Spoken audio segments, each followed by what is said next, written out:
What's up YouTube, Mellow Automat here. So, bit of a relaxed video today. I just wanted to do a quick channel update, because it's been a while. Just gone over the 1 year of the channel being live. I just wanted to give a quick update saying what's happened in the past year, what's coming for the past next year. Preemptively, that is, because things will always change. So, over the past year, we have managed to hit the 600 subscribers as of yesterday when I'm recording this.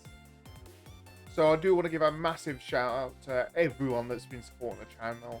It very much does mean a lot to me. I'm always forever grateful. And just keep the support up, and I'll keep making the videos, is the honest response. Content we've done in the past. We have done, obviously, the deck and fights, which started off on 0, because 0 was the hype back then, but unfortunately 0 just got to the point of I got burnt out of the game and it just wasn't fun anymore, so I dropped it. We do have the early lists, which started off strong. They're still going. I do still really enjoyed making them, despite how late I actually put them out. And we did used to have remote fights, Cardfight area fights. I do want to return these, but I do want to stress that I'm actually not going to be doing Cardfight area anymore. The more I thought about it, it was just like, Cardfight area is not official. And as much as how easy it is to actually upload a Cardfight area video, I'd rather use the official stuff, so that's the Deer Days and the remote fights. So I am going to try and work on getting remote fights back. But I'm obviously, due to remote fights, I'm not going to be using the newer stuff, because obviously I won't have it because I'm an English-based player and I don't buy Japanese cards for standard. So it is going to be more based around what comes out on the English side. So I know it's going to be backdated from what my stuff used to be for these fights. But I'd rather just relax, enjoy the decks that come out, because it got to the point of I was playing so far ahead with the Japanese stuff of the content that I wasn't enjoying stuff as it came out in English, because I was just like, well, it's outdated at this point. So by going for this aspect, I can still sit back, relax, have fun with a few select decks that I actually want to build. Majority will end up being Dark States, because I buy a Dark State split every single time. But we do have, like, with the likes of Leonorn, I like that deck, so I picked it up. Grantbeard does interest me as well, so I'm maybe picking that up. But there will be odds and sods that I will pick up outside of Dark States, and I'll play those. I'll try and get other people that have different stuff to what I've got, just so we can get some variety on the channel. It isn't going to be just standard either. There will be V and Premium. The V Harry stuff is recorded. I just need to edit through. I think I'm now up to 5 hours of footage to turn into videos. So that's a lot of stuff to digest. I've obviously got V Pale Moon that I'm working on. I've got the Tilly Eeps list that a fair few people asked for on Twitter. So I am going to be covering that on there. And the other thing, mentioning Twitter, I am going to clarify on this video, because not everyone on YouTube follows me on Twitter. And that is the fact that I'm actually stepping back from being a competitive person with Vanguard. I'd rather just upload what I like, be casual about it, enjoy the game. It's not going to change much in terms of content, but as for BCSs and all that, I'm going to focus more as being a judge and actually supporting others who want to actually top. Because I'm an old man at this point. I just enjoy more sitting back, watching others have their fun, and I get to meme around with the fun stuff. So, content-wise, that's not going to affect us, but it is a mindset that I'm going to be in from now on. So, my lists may not be uber competitive, but they are still going to be lists that I've worked on and I'm very happy with. This is the more developed ones, like what we had with the Leonorn a couple weeks back. I want to do more of those developed ones for the decks I enjoy across all 3 formats. Early lists are still going to be I make them as the set drops on Japan, after having a bit of thought about them and put them out. but that's going to be separate to the main bulk of the deck profiles. Moving on to the next topic of Deer Days. So Deer Days came out, I did my playthrough. Didn't do the best because I was bad at it, I think is the best response. It was my first Let's Play, I've learned a lot from it. If we get another one down the line, I know how I want to improve it. So I do apologise for the not so interesting video for that. But the deck and fights are actually something I'm really enjoying. Yes, I know it's the boring ones at the moment because I'm saving the good stuff like Gravidia and all the other stuff till we've got the Set 6 update, because we've got a big gap between Set 6 and Lyrical. So that's going to be more of a focus of getting the stuff that got updated in Set 6 out then, and then when Lyrical drops, it's going to be a bit more Lyrical focused, because obviously there's all the new ride lines there and got so many updates, and going on like that. And the other thing they also showed, which was really nice, is the fact we're actually getting promo updates alongside these purchased updates. So when you purchase Set 6, there's a new bunch of promos they're adding in to the promo pack.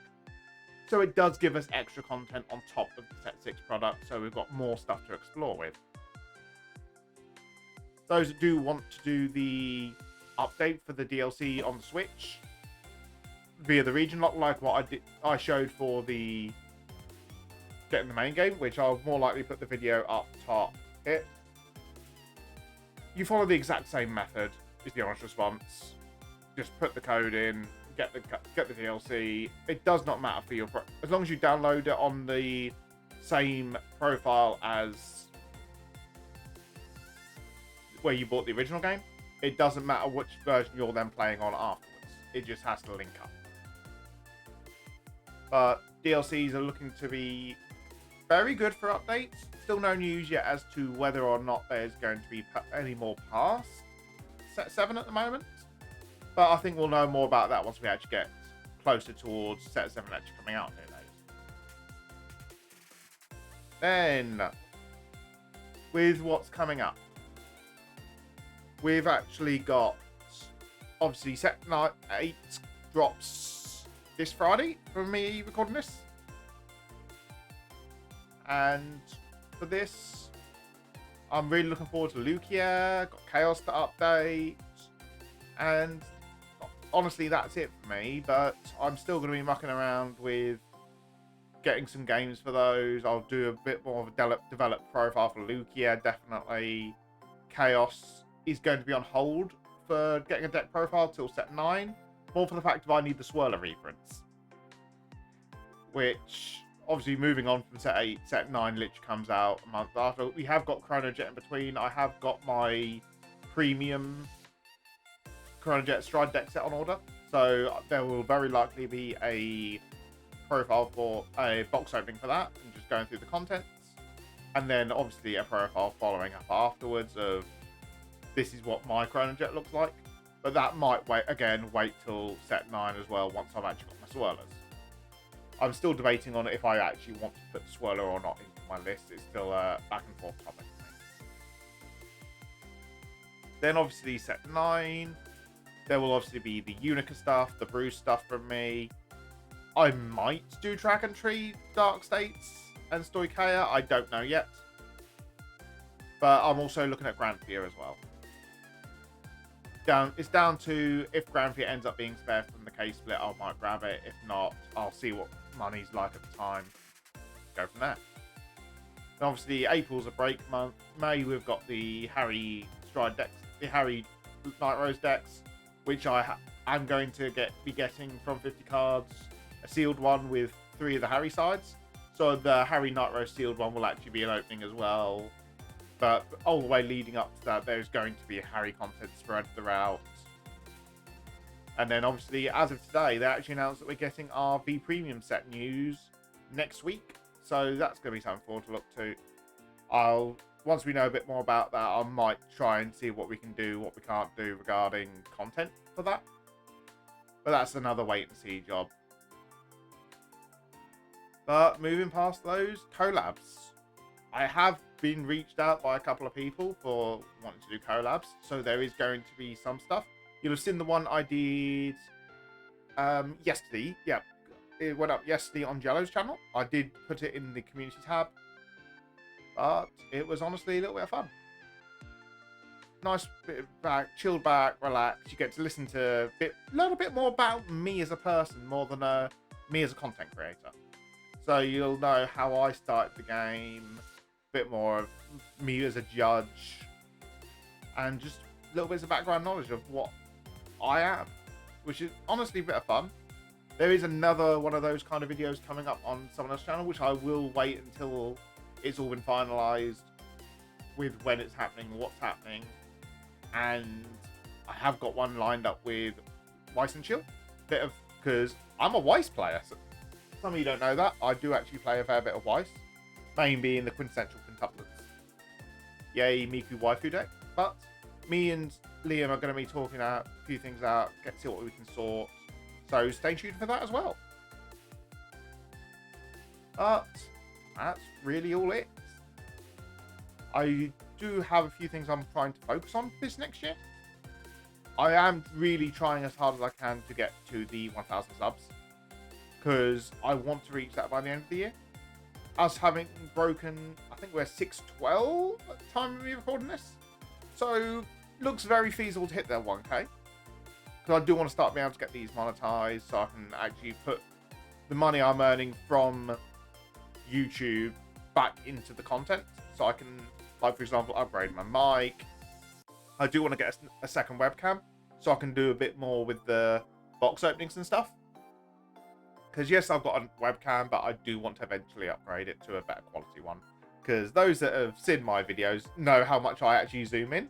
And you'll notice when I go onto other channels and they don't zoom in, how far my camera is actually away from my fields. Because I've got a big TV as my monitor. So getting to being the partnered on YouTube really would help me. The fact that I can then put it back into the channel, improve the content that you guys are actually enjoying. So I've got that for the year. I do want to try and do a bit more judging side of things. I am heavily trying to get to BCS Georgia, but that's going to be taking a lot of my side money saving. So fingers crossed that they give us enough notice for a date so I can actually get proper cheap flights and hotels sorted. But then I'll be there. I might bring a marker pen, because I'm going to be more than happy to sign cards. I know I've already been asked to be pre actually booking my flight. Oh, if you're at XYZ event, I want you to sign these cards. So being able to have a marker pen at hand so I can do it is going to be very nice to have. I know I want to get a few people to sign some bits for me. And I'm just going to be at BCS Georgia just chilling and having fun, honestly. Meeting up with the homies. But past that, I would love to try and get into either commentating or just being a judge at Worlds next year. Hopefully they don't do it in Japan, because as we saw from this weekend, more people showed up to actually spectate and take part in the side events because it wasn't Japan.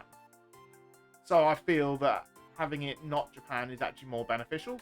Whether Bushiroad do or don't do it, we don't know until the BCS season. But we'll have to wait and see how it goes. I know I've rambled a bit, but that is going to be the end of this video. If you haven't done so already, please do like and subscribe. It does help the channel, I promise you it does. And I'll catch you guys in the next video. Bye bye.